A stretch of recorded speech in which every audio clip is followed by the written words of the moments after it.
चलो चलो, मुझे कब्रिस्तान ले चलो, वहीं मेरा घर है। चलो जल्दी चलो। माइलिंग, अधूरी दफन आत्माएं और वो भयानक सच जिसे कुछ मानते हैं और कुछ नहीं। तो क्या आप तैयार हैं आज की कहानी सुनने के लिए? गोल्डन वॉइस हिंदी कहानियों में स्वागत है आपका। कहानी शुरू करने से पहले मेरी नई कहानियाँ सुनने के लिए चैनल को सब्सक्राइब लाइक कर लीजिए। कहानी आपको कैसी लगी कमेंट करके ज़रूर बताएं। अचानक एरिक के कंधों पर हल्का सा दबाव पड़ा। एरिक रुका। कंधे पर किसी छोटे हाथ की ठंडक उतर आई थी। धीरे धीरे उसकी रीढ़ में सिहरन दौड़ने लगी। उसने डरते डरते गर्दन मोड़ी और देखा उसके कंधे पर एक बच्चा बैठा था, नवजात बच्चा। लेकिन वे बच्चा सामान्य नहीं था। उसकी आंखें गहरी काली गुफाओं जैसी थीं, जिनमें कोई चमक नहीं थी, सिर्फ खालीपन था। उसका चेहरा पीला और नीला पड़ा हुआ था, मानो बर्फ में दबकर दम घुटा हो। होठ नीले और शरीर से धुंध जैसी ठंडी धुआं उठ रहा था। बच्चे ने एरिक के कान के पास झुककर बहुत धीमी मगर ठंडी आवाज में कहा, चलो मुझे कब्रिस्तान ले चलो, वही मेरा घर है। ठंडी सन्नाटेदार रात थी। आकाश से सफेद बर्फ के टुकड़े लगातार गिर रहे थे, मानो पूरी धरती पर सफेद कफन बिछ रहा हो। चारों ओर घना जंगल पसरा था। सूखी डालियां बर्फ के बोझ तले झुकी हुई थीं और हवा की हल्की सरसराहट किसी अनदेखी फुसफुसाहट जैसी लग रही थी। उसी वीरान जंगल की पगडंडी पर एरिक अकेला चला जा रहा था। उसके पैरों की आहट बर्फ पर चर चर की आवाज पैदा कर रही थी। ठंडी से चलते एक जगह रुका, जहां रास्ता दो हिस्सों में बंटता था। बाएं तरफ का रास्ता लंबा लेकिन सुरक्षित माना जाता था। दाएं तरफ का रास्ता छोटा था। एरिक का दिल जोर जोर से धड़कने लगा। उसकी टांगें भारी पड़ गईं, लेकिन वे चाहकर भी रुक नहीं पा रहा था, जैसे किसी अदृश्य शक्ति ने उसके कदमों को अपने कब्जे में ले लिया हो। जंगल और भी गहरा होता जा रहा था। दूर से कौओं की कर्कश आवाज सुनाई दी। बर्फ और तेजी से गिरनी शुरू हो गई थी। हर पेड़ की परछाई कब्र के पत्थर जैसी लग रही थी। एरिक ने कांपते हुए पूछा, तू कौन है? बच्चा मुस्कुराया। उसकी मुस्कान में भय था। दांतों के बीच काले गड्ढे झलक रहे थे। मैं वही हूँ जिसे इस जंगल में छोड़ दिया गया था। ठंड से मेरी सांस रुक गई थी। मैं रोता रहा, लेकिन कोई नहीं आया। मेरी कब्र भी नहीं है। तुम मुझे वहां तक ले जाओगे? मेरी कब्र बनाओगे? मेरी कब्र बनाओगे? एरिक के कानों में वे ठंडी भेदती हुई आवाज उतर रही थी। बच्चे की कंकाल से उंगलियां उसके गले के पास हल्के हल्के दब रही थी। अचानक बच्चे ने सरक कर उसके कान के पास, बिल्कुल कान के पास आकर फुसफुसाया। एरिक का गला सूख गया। उसकी आंखें फैल गईं। दिल की धड़कनें बर्फ की तरह जमने लगी। बच्चा मुस्कुराने लगा था। उसकी मुस्कान इंसान की नहीं थी। फटी हुई, नील पड़ चुकी होठों के पीछे से काले गड्ढों जैसी आंखें और दांतों पर जमी बर्फ की परत। मेरी कब्र, मुझे मेरी कब्र चाहिए। उसकी आवाज अचानक भारी और गूंजती हुई लगने लगी, जैसे चारों तरफ से आ रही हो। मैं बिना कफन, बिना दफन बर्फ के नीचे सड़ता रहा। अब मेरी आत्मा चैन नहीं ले पाती। अब तो मुझे वहां तक ले जाएगा, मेरे घर तक, मेरी कब्र तक। एरिक की टांगें अपने आप चलने लगी। उसके कदम भारी, धीमे और बर्फ में धंसते हुए जा रहे थे। हर कदम पर ऐसा लगता जैसे कोई अदृश्य हाथ उसके पैरों को खींच रहा हो। जंगल और भी गाढ़ा अंधेरा हो चुका था। पेड़ों की शाखाएं लटककर ऐसे दिख रही थी मानो किसी कफन से निकली हुई हड्डियां हो। अचानक हवा में बहुत सारे बच्चों की धीमी सिसकियां गूंजने लगी। हमें भी दफन कर दो, हमें भी, हम भी बिना कब्र के हैं, हमें भी कब्र चाहिए, हमें भी। उंगलियां और उसकी पकड़ और भी मजबूत हो गई थी। उसकी तीखी ठंडी उंगलियां उसके गले में घुसी जा रही थी। एरिक को लगा कि कहीं उसके गर्दन से खून बहने ना लगे। अगर तू मुझे नहीं ले जाएगा तो तू भी यहीं इन्हीं बर्फ के नीचे सड़ता रहेगा हमेशा के लिए। उसकी आंखों से अब हल्की हल्की काली धुंध टपकने लगी थी जो एरिक के चेहरे तक पहुंच रही थी। एरिक का चेहरा उस काली ठंडी धुंध में डूबने लगा था। उसकी आवाज में ऐसी ठंडक थी कि एरिक की हड्डियां तक जमने लगी। एरिक को अपनी यात्रा अंतहीन लग रही थी। हर कदम पर ऐसा लग रहा था मानो जमीन उसके पैरों को पकड़कर खींच रही हो। बर्फ अब खून जैसी लाल दिखने लगी थी। बर्फ लगातार गिर रही थी। हर चीज चुप थी, सिर्फ हवा की सीटी और बर्फ के टूटकर गिरने की आवाज। रास्ता वीरान था। अचानक नजर फिर उसी तरफ खिंच गई। पत्थर जिन पर बर्फ जम चुकी थी, लेकिन सबसे डरावना था हर कब्र पर एक एक मोमबत्ती जल रही थी। बर्फ में लिपटी काली हुई कब्रें और उनके बीच चमकती हुई लो, मानो हर आत्मा अपने अंदर से कोई रहस्य कह रही हो। उसकी सांसें और भारी हो गईं। तभी कानों में फुसफुसाहट गूंजी। आ गए, हम इंतजार कर रहे थे। एरिक कांप उठा। लालटेन हाथ से गिर पड़ी। लौ बुझ गई। अब सामने सिर्फ कब्रिस्तान की मोमबत्तियां जल रही थी और लगता था जैसे एक एक कब्र से सफेद परछाइयां उठ रही हों। दूर कहीं टिमटिमाती रोशनी दिखाई दी। वही कब्रिस्तान था। एरिक की सांसें तेज हो गईं। उसके कान में फिर से बच्चे की आवाज गूंजी। उत्तरी यूरोप का एक दूर दराज इलाका जहां साल के 6 महीने बर्फ जमीन को ढक लेती थी। सूरज की किरणें जैसे डरते डरते निकलती थीं और फिर तुरंत गायब हो जाती थीं। उस ठंडी हवा में, उन अंधेरी रातों में गांव के लोग बहुत कम बाहर निकलते थे। ज्यादातर लोग अपने घरों में बैठना, जल्दी खाना बनाकर खा लेना और गर्म बिस्तर में सो जाना ही पसंद करते थे। वे एक छोटा सा स्कैंडिनेवियाई गांव था। लकड़ी के बने घर जिनकी छतों पर मोटी बर्फ जमी रहती थी। गांव वालों के बीच कई अंधविश्वास और डर फैले हुए थे। सबसे बड़ा डर था माइलिंग का। बुजुर्ग अक्सर बच्चों को चेतावनी देते, रात में जंगल की तरफ मत जाना, वहाँ माइलिंग रोता है, वो तुम्हें देख लेगा तो कभी नहीं छोड़ेगा। गांव में हर कोई जानता था कि बहुत पुराने समय में कई मासूम बच्चों को जंगल में छोड़ दिया गया था।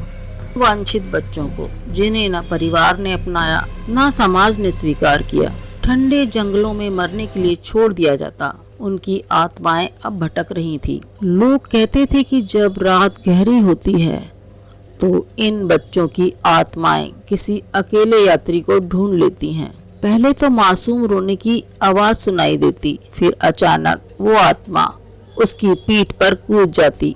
जंगल की पगडंडी उसे सीधा अंधेरे कब्रिस्तान की ओर खींचती। रास्ते भर उसे और भी बच्चों की आवाजें सुनाई देती, हम भी हैं, हम सबको घर चाहिए, तू हमें भी ले चल। हर आवाज कहीं पास से कहीं दूर से आती है, जमा हो चुकी हैं और ये सब मिलकर उसे वहीं ले जाएंगी जहां से कोई वापसी नहीं। जितना आगे वे चलता उतना ही आत्मा भारी होती जाती, इतनी भारी कि पैरों के नीचे की जमीन उसे निगलने लगती। कभी कभी लोग कब्रिस्तान तक पहुंच जाते और आत्मा को शांति मिल जाती, लेकिन ज्यादातर लोग रास्ते में ही दम तोड़ देते।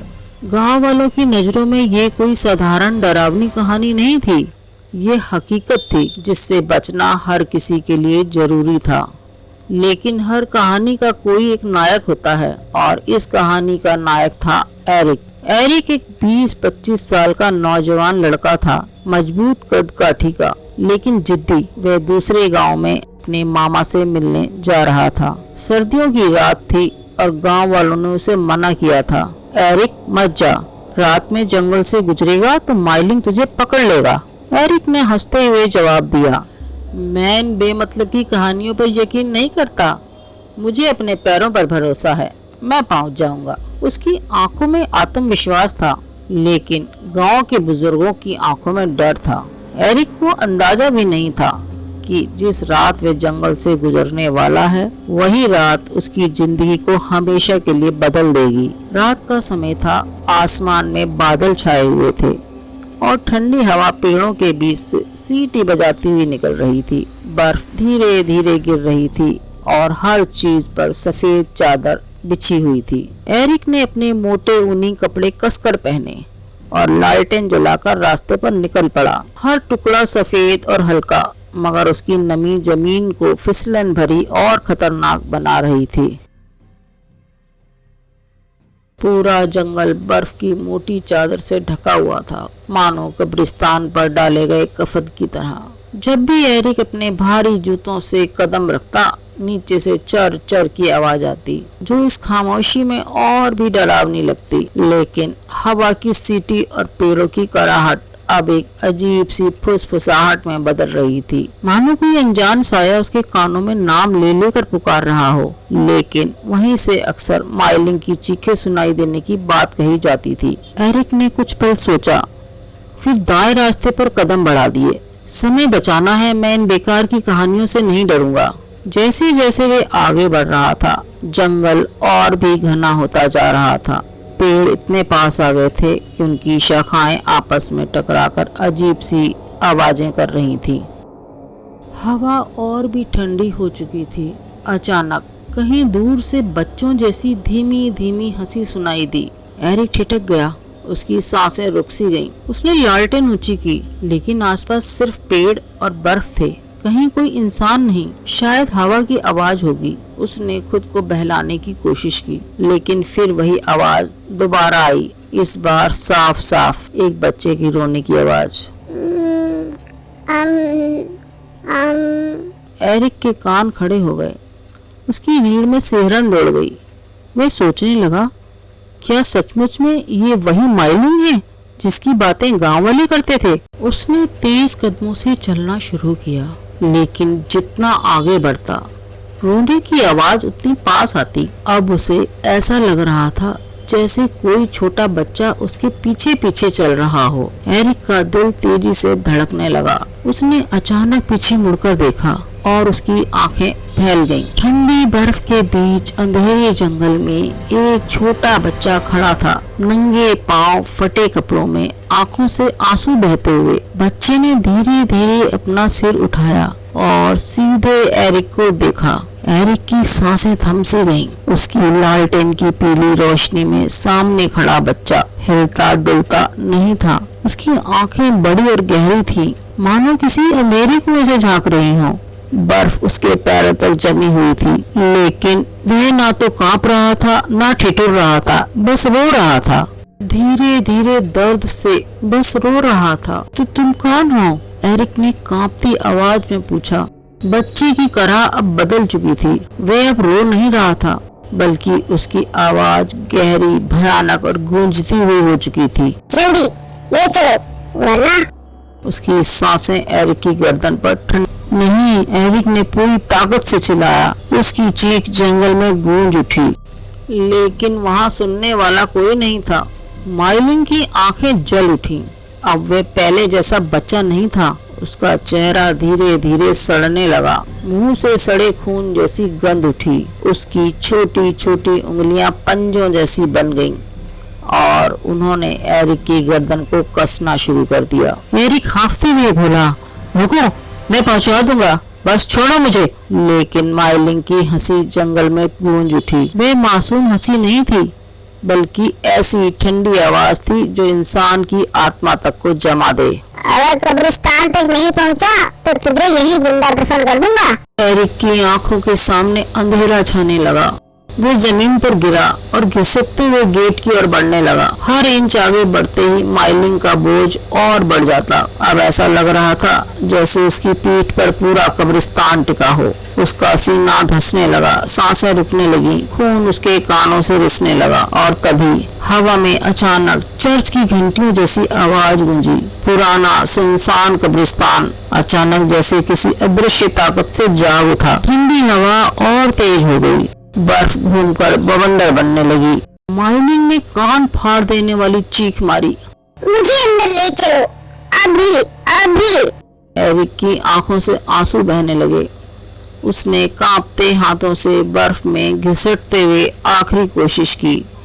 उसके हाथ कब्रिस्तान की टूटी हुई पत्थर की दीवार को छू गए। वह कांपती आवाज में बोला, ले आया, अब मुझे छोड़ दे। लेकिन माइलिंग चुप नहीं हुआ। उसका चेहरा अब इतना डरावना हो चुका था कि इंसानी शक्ल बिल्कुल गायब हो गई थी। काले धुएं जैसी परछाई उसकी आंखों से निकल रही थी। यह सिर्फ आत्मा नहीं है, ये अधूरी मौत का शाप है। एरिक कब्रिस्तान की दीवार को पकड़कर जैसे तैसे खड़ा हुआ। उसका शरीर कांप रहा था, सांसें टूटी फूटी चल रही थी। लेकिन माइलिंग का बोझ अब असहनीय हो चुका था। उसकी पीठ झुक चुकी थी, घुटने दब चुके थे। बच्चे की आवाज अब मासूमियत से कोसों दूर थी। वह एक साथ कई आवाजों में बोल रहा था, कभी बच्चे की, कभी किसी औरत की और कभी किसी बूढ़े आदमी की। उन सभी की कराहें मिलकर मानो पूरे जंगल को कपा रही थी। अगर कब्रिस्तान के अंदर कदम नहीं रखा तो तुझे भी अधूरा छोड़ दूंगा, तेरी हड्डियां यहीं जम जाएंगी। एरिक ने कांपते होठों से एक बार और प्रश्न किया, कौन हो तुम? माइलिंग ने जोर की चीख मारी और फिर अचानक हंस पड़ा। उसकी हंसी इतनी ठंडी थी कि एरिक का खून जम गया। हम सब वो हैं जिन्हें मरने से पहले छोड़ दिया गया था। हम वो हैं जिनके लिए कोई रोया नहीं, कोई दफनाने नहीं आया। हम वो हैं जिनका नाम भी किसी ने नहीं लिया। अब हमारी शांति सिर्फ कब्रिस्तान में है, पवित्र जमीन में।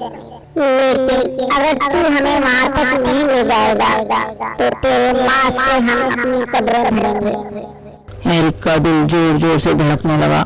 उसने टूटी हुई दीवार से अंदर झांका। कब्रिस्तान सुनसान था, टूटी हुई कब्रें, झुके हुए क्रॉस और सफेद बर्फ की मोटी चादर। चारों ओर सिर्फ सन्नाटा। लेकिन अचानक उसकी आंखों ने एक अजीब दृश्य देखा।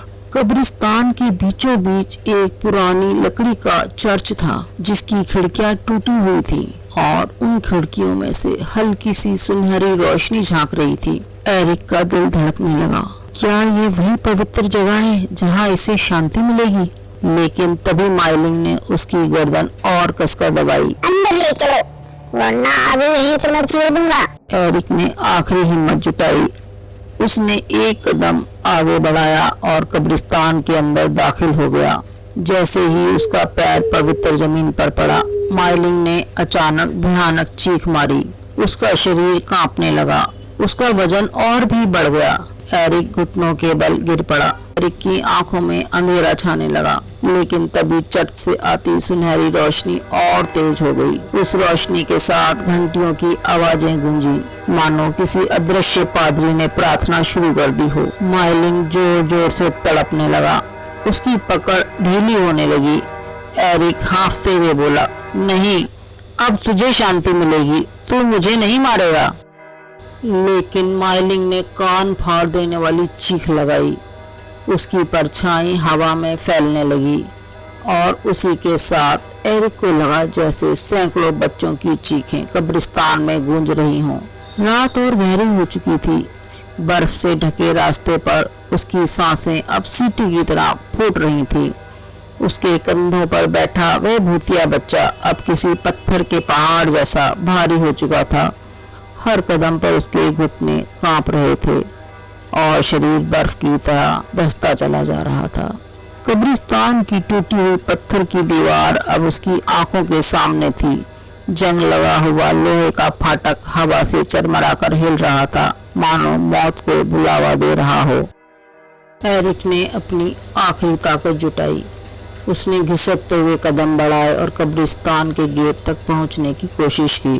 माइलिंग का बोझ अब असहनीय हो चुका था। उसकी पीठ और कंधे टूटने की कगार पे थे, लेकिन गेट का स्पर्श होते ही जैसे कोई अदृश्य शक्ति ने उसके शरीर से उस भारी बोझ को खींच लिया। माइलिंग की चीख अब दर्द और गुस्से से भरी हुई थी। क्यों छोड़ दिया मुझे, क्यों छोड़ा? एरिक ने कांपते होठों से कहा, तुम्हें शांति मिलेगी, अब कोई तुम्हें नहीं सताएगा। बच्ची की आंखें धीरे धीरे नरम पड़ने लगी। उसका विकृत चेहरा धीरे धीरे मासूम बच्चे की शक्ल में लौट आया। धीरे धीरे उसकी ठंडी हाथों की पकड़ ढीली हो गई। एरिक ने महसूस किया जैसे बर्फ और हवा अब नरम हो गई हों। सारे जंगल में सन्नाटा छा गया, लेकिन अब वह डरावना नहीं लग रहा था। माइलिंग ने आखिरी बार धीरे धीरे अपना सिर झुका दिया। शांति, अब मुझे शांति मिलेगी। और फिर बच्चे की आकृति हवा में घुल गई। सिर्फ एक हल्की सफेद चमक बची जो धीरे धीरे बुझ गई। एरिक गिर पड़ा, पूरी तरह थक चुका था। उसकी सांसें अब सामान्य हो रही थी। वह जान गया था उसने उस बच्चे को कब्रिस्तान तक पहुंचाकर उसकी आत्मा को मुक्त कर दिया था। लेकिन तभी उसने देखा कब्रिस्तान के पास कई पुरानी टूटी हुई कब्रें थीं। उनमें से कई अधूरी मौत की कहानियां बयां कर रही थी। हर कब्र पर एक माइलिंग की याद थी। एरिक को एहसास हुआ कि ये शांति अस्थायी थी। जितनी आत्माएं कभी अधूरी रही थी, उनकी यादें और शाप अब भी इस जगह में बसा हुआ है। वह धीरे धीरे उठ खड़ा हुआ, गहरी सांस ली। उसने देखा कि बाहर की बर्फ अब धीरे धीरे पिघल रही थी। रात अब कम डरावनी लग रही थी। वह जान गया कुछ कहानियां सिर्फ डराने के लिए नहीं होती हैं, कुछ कहानियां हमें यह याद दिलाने के लिए भी होती हैं कि अधूरी मौत और बिना दफन आत्माएं हमेशा भटकती हैं। एरिक ने धीरे धीरे अपने रास्ते की ओर कदम बढ़ाया, लेकिन उसके दिल में एक नई चेतावनी गूंज रही थी। कभी भी अकेले रात में जंगल से मत जाओ, कभी भी माइलिंग को हल्के में मत लो। और जैसे ही वे गांव की ओर बढ़ा, पीछे से सिर्फ एक हल्की आवाज सुनाई दी, धन्यवाद, अब मैं सो सकता हूँ।